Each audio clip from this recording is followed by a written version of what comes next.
Grainne Phelan, you are a program manager for Google for Education. Thank you so much for taking the time today for this interview. So, world leaders have just adopted a new Sustainable Development Goals, which includes SDG 4, which calls on countries to ensure inclusive and equitable quality education and promote lifelong learning opportunities for all.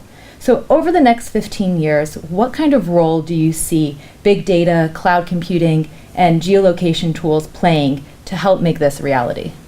Great. Well, thank you for having me. And the first thing I want to pick up on was some of the words that you used there, which was inclusive and equitable access for all to information. And I think that forms the basis of Google's mission and Google's philosophy about everyone having access to information, no matter where in the world they are, no matter what device they're using, no matter what time of the day or night they're trying to access information. So I think that's actually really critical to Google's mission and our whole reason for being.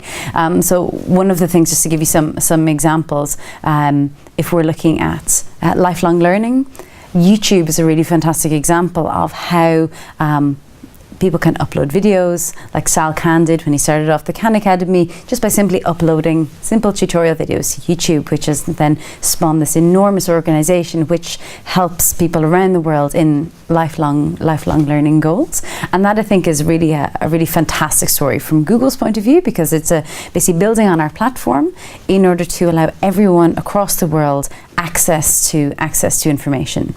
And I suppose one of the other, you mentioned there as well, cloud computing and big data. I think these are trends which are only going to continue.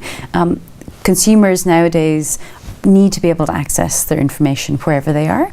So if my laptop is left behind on a train or my smartphone is out of power, I still need to be able to access my emails, my documents, and cloud computing allows us to do that. So we're no longer dependent on being in a fixed location at a fixed time, which obviously gives huge benefits to people around the world.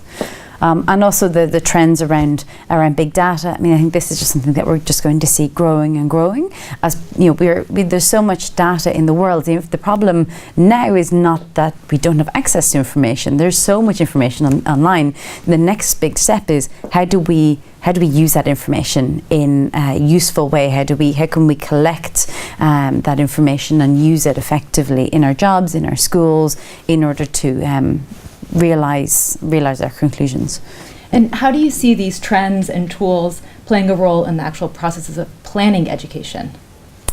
That's really interesting. So I think there's a lot of governments, so everything from Ministry of Education level, national level, Ministry of Education level, down to a regional and even at a school level, where schools are asking themselves, how can we use technology to improve what we're trying to do here, and I think there's a lot of evidence now that shows that if technology is implemented in a correct way, it can really help improve learning outcomes for students, and that's what's really important here. That's the end result. That's the goal that we all have here, is to use technology in a way that means that students have a better learning outcome. So the goal shouldn't be to take books and turn them into PDFs so the students can read them on a tablet, but really think about how can we actually use technology to transform the way students learn. So the Khan Academy is a great example of using technology in a way that students can learn at their own pace, at their own time. They can rewatch videos. So there's so many examples and ways that we can take technology and apply it and use it in really innovative ways. And that's what's I guess that's the most important thing. And I guess that's how that's going to change over the coming years. Excellent. Yeah. And how do you see this evolving specifically for ministries of education across the African continent? And how is Google trying to overcome some of the current challenges in terms of integrating ICT tools in education? Yeah, so obviously, I mean, one of the most important things is that at Google, for most of our products, you need to access, you need internet access, and that's a critical point. Obviously, there's still a lot of tools that you can use offline. So you can use Gmail offline, you can use Google Drive offline, you can download a Google Map. but at some point you do need to connect to the internet. So I think the critical point for Google is to look at how can we make internet access available for everyone across the world, so that we can really easily say, no matter what device you have, no matter where you are, no matter what time of the day or night, you can access the internet because there's a connection point everywhere.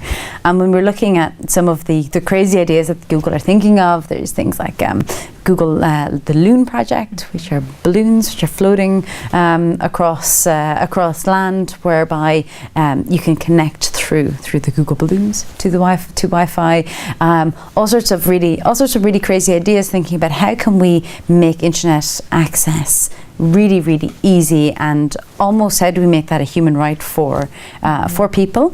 And I think once we're thinking about those kind of problems, I think that will really help advance so many different schools across the world to have access to greater amounts of resources and tools, again, no matter where they are.